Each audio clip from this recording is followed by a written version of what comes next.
Welcome to The Explainer. All right, today we're talking about something pretty surprising, a link that most of us just don't think about. And that's the connection between the sugar you eat and, well, your sexual health. 322 million. I mean, just let that sink in for a second. That's how many men, by some estimates, are dealing with erectile dysfunction worldwide. It is a huge number, right? But here's the thing. When we talk about what causes it, we're often missing a big piece of the puzzle. Yeah, we usually blame the usual suspects. Getting older, maybe testosterone levels dropping. And look, those things definitely play a role. But what if I told you that a growing pile of research points to something else? Something on your plate. We're talking about your metabolic health, and more specifically, your blood sugar. Okay, so when I say blood sugar, I know what you're thinking. Diabetes, right? But that's not the whole story. Not even close. This is way more subtle. We're talking about what happens when your blood sugar is just a little bit elevated, nowhere near a diabetes diagnosis, but still high enough to start causing problems. And this is where the science gets really fascinating. There was this big study, and what they found was pretty shocking. They discovered that even small, subtle changes in blood sugar markers had a bigger impact on things like erectile function than age or testosterone levels did. Let that sink in, more than age or T levels themselves. So, what's actually going on here? How can something as common as sugar cause such a major disruption? Well, it's not just one thing. Think of it like a full-on, multi-front attack on the very systems your body needs to function properly. It really is a systematic breakdown. First, high sugar messes with your blood circulation, and you absolutely need good circulation. Then, it damages the nerves that are crucial for arousal. It can throw your hormones completely out of whack, contribute to obesity, which is a huge risk factor on its own, and on top of all that, it fuels this constant low-grade inflammation all over your body. Let's zero in on the biggest problem here. It's something called endothelial dysfunction.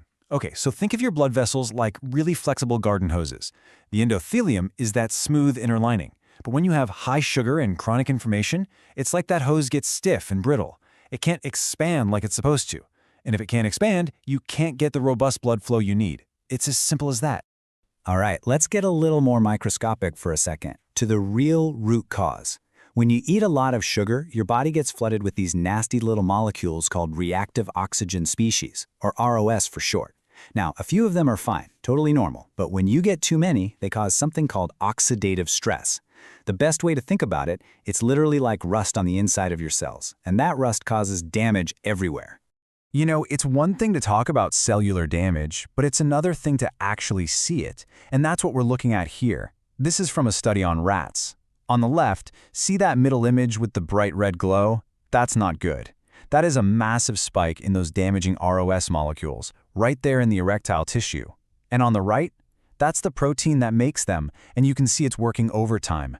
So, okay, we've got cellular rust, we've got these molecules in overdrive, but what's the real-world impact? Well, this is the bottom line. These charts are measuring actual erectile pressure. And look at that middle column. That's the group with the high sugar diet. See that huge drop in performance compared to the healthy group?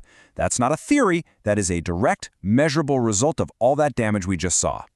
Okay, after all that, you might be feeling a little worried. But here's the really good news. This isn't some kind of irreversible sentence. Because since this is mostly driven by lifestyle, you have the power to fight back. So let's talk about the action plan. And no surprise here, it all starts with what's on your plate. Diets like the Mediterranean diet, which are packed with whole foods, have been proven to combat inflammation and get your vascular health back on track.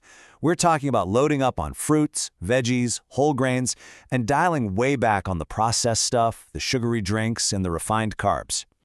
But, food is just one part of the equation.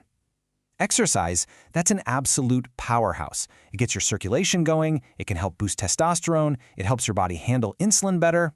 And when you combine that with managing your stress and just drinking more water, you create this incredible synergy for your entire body, not just your sexual health. And this brings us to maybe the most important takeaway from all of this. While we've been focusing on sexual performance, the truth is this is about something so much bigger. Think of erectile dysfunction as the canary in the coal mine. It's often your body's first and loudest warning signal. See, the blood vessels down there are much smaller and more delicate than, say, the ones around your heart.